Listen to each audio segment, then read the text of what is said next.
Today I thought I'd tell you a little bit of a story about the time I self-published my first two books. The one called Losing the Faith, Truth Under Scrutiny, which deals about, and as well as my autobiography, about my journey through the Jehovah's Witnesses. And of course the second book was called Cults, How They Work, which chronicles recruitment techniques and how cults operate.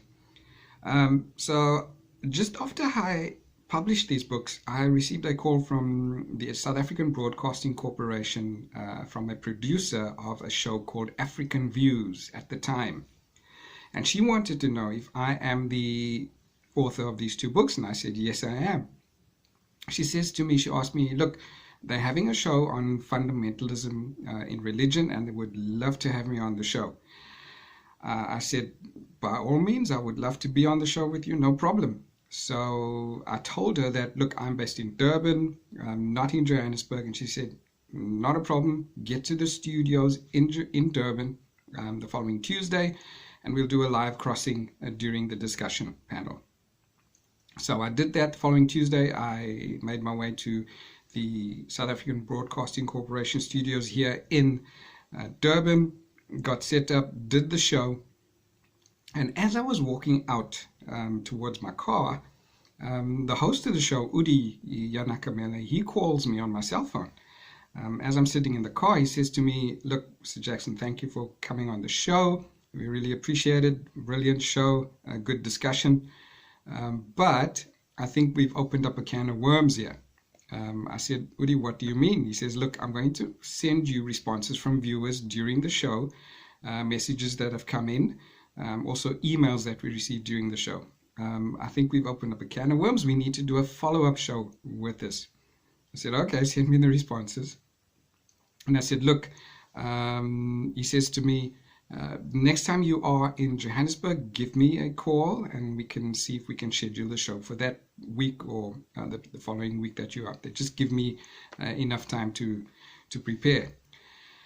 Just so happened that 3 weeks later, I find myself in Johannesburg for business purposes, and I give Udi a call. And I said, Udi, I'm in Johannesburg. Would you still like to do the follow-up show? He says, brilliant, absolutely.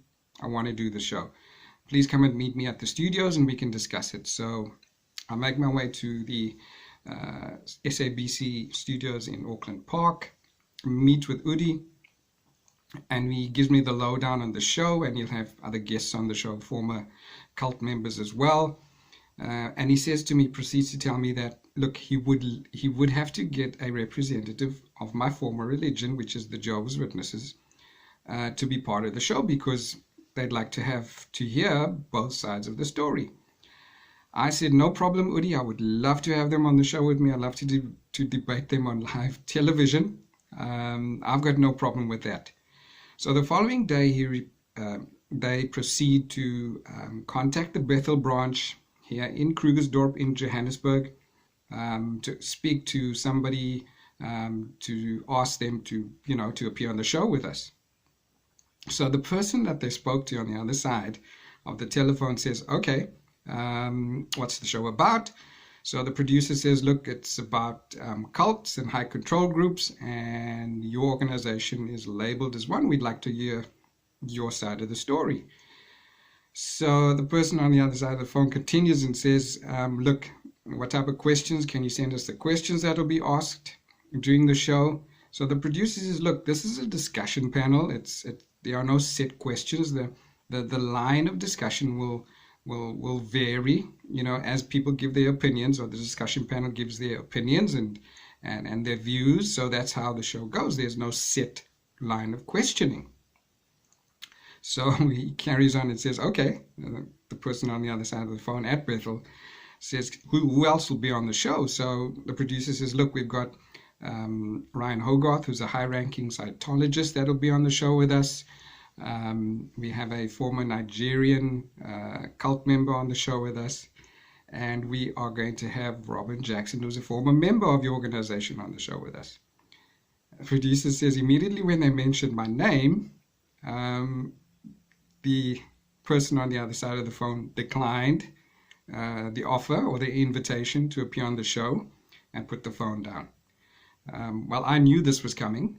Needless to say, we carried on with the show that following Tuesday, and finished the show and the discussions afterwards.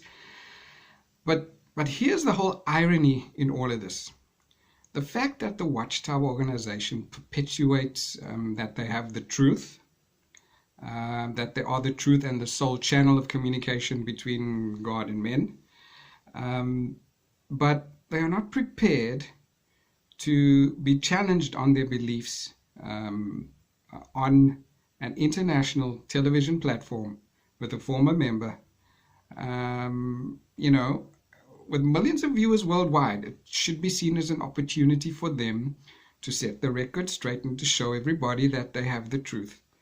But they're not prepared to do that. That in itself makes you think, doesn't it? The fact that they constantly have to warn their members not to fall prey to so-called apostate reasoning speaks volumes about their so-called truth.